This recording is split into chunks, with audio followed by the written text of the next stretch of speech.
Urban చుట్టే assembly సీట్లు డీలిమిటేషన్తో మారనున్న నియోజకవర్గాల స్వరూపం, జనాభా ప్రాతిపదికనే అసెంబ్లీ లోక్సభ సెగ్మెంట్ల రీడ్రాయింగ్.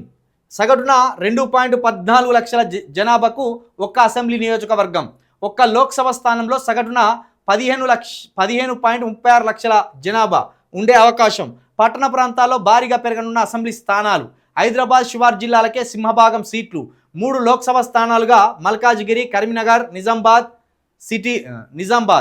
3 లోక్సభ స్థానాలుగా మల్కాజ్గిరి, కరీంనగర్, నిజామాబాద్ సీట్లలో ఇద్దరేసి ఎమ్మెల్యేలు. బౌండరీల మార్పుతో మారనున్న రాజకీయ సమీకరణాలు. ఎస్సీ ఎస్టీ నియోజకవర్గాల్లోనూ మార్పులు. రాజకీయ నేతలతో పాటు సామాన్యుల్లోనూ ఉత్కంఠ. ఇప్పుడు ఏ నియోజకవర్గంలో పనిచేయాలో అర్థం కాని పరిస్థితి వచ్చింది ఎమ్మెల్యే అభ్యర్థులకు. రిజర్వ్డ్ స్థానాల్లో కూడా మార్పులు చేర్పులు ఉంటాయనే వరకు ఆ నియోజకవర్గానికి పోయి పని చేసుకోవాలా, నియోజకవర్గాల విషయంలో స్పష్టత వచ్చే వరకు ఆగల్లా అనేది అభ్యర్థులకు ఒక పెను సవాల్గా మారింది. దాంతో కూడా ఇప్పుడు ప్రజలకు అందుబాటులో లేకుండా పోయిండ్రు ప్రజాప్రతినిధులు.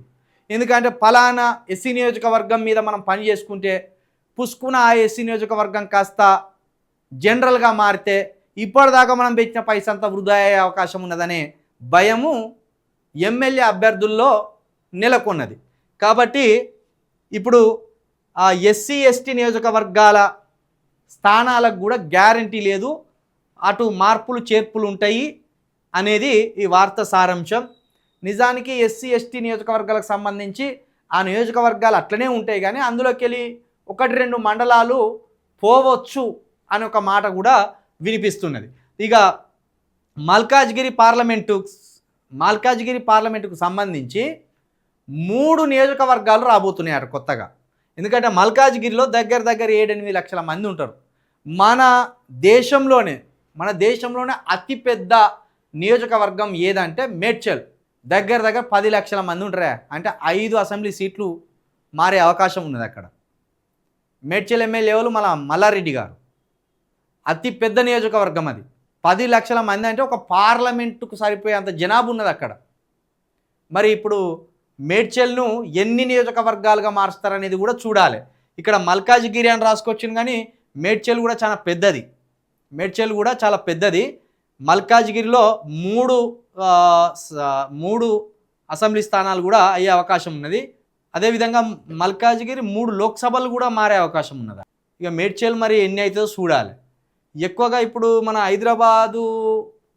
హైదరాబాద్లో ఎక్కువగా 18 నుండి 23 సీట్ల మధ్య ఉన్నది. ఈ 23 సీట్ల కాస్త 50 సీట్లుగా మారే అవకాశం కూడా ఉన్నది. అంటే చాలామంది ఎమ్మెల్యే అభ్యర్థులు ఇక్కడ అవసరం పడతారు. ఇక జిల్లాల వారీగా చూసుకుంటే నియోజకవర్గాలు మరి ఎట్లా మారుతాయి.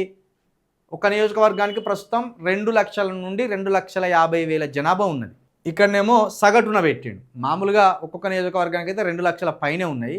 అట్లా సగటున తీసుకుంటే 2,14,000 మంది ఉన్నారట.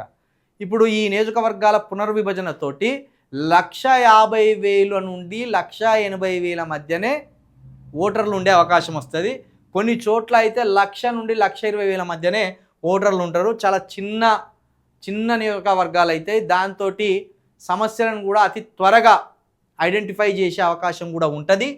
ఎమ్మెల్యే అభ్యర్థుల ఖర్చు కూడా చాలా తక్కువగా ఉంటుంది, నిధులు కూడా ఇక తక్కువనే వస్తాయి. మరి మారనున్న సమీకరణాలతోటి హైదరాబాద్లో ఎన్ని సీట్లు పెరుగుతాయి, జిల్లాల వ్యాప్తంగా ఎన్ని సీట్లు పెరుగుతాయి, అందులో ఎస్సీ ఎస్టీల సీట్లు ఎన్ని పెరుగుతాయి, అందులో బీసీల సీట్లు ఎన్ని పెరుగుతాయి అనేది కూడా అన్నీ 2027 తర్వాతనే ఒక కొలిక్కొచ్చే అవకాశం అయితే కనిపిస్తున్నది. ఆశావాహులు ఎవరైతే ఉన్నారో ఇది మీకు అద్భుతమైన అవకాశం.